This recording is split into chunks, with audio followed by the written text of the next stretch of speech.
How much should readers or consumers of news be aware of the way that media coverage of extreme weather events can be shaped or influenced by political agendas? I'm thinking, for example, of the SA blackouts a number of years ago and the way that spurred on a debate around the transition to renewables. Look, weather and climate have been inherently political for a while now, I think.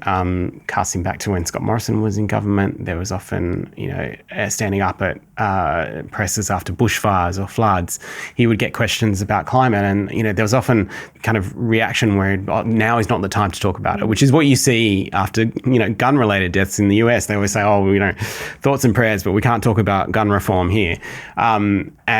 It is the time that we need to be talking about climate when we do experience these extreme weather events. Not all of them can be linked to climate, but we know on the basis of science that they are going to get worse and more frequent. It is the time to discuss it. They are linked. And, I just find this reaction where politicians are quite happy to get up and talk about giving communities, support and aid. But when the question of climate comes up, many of them will kind of run scared on it.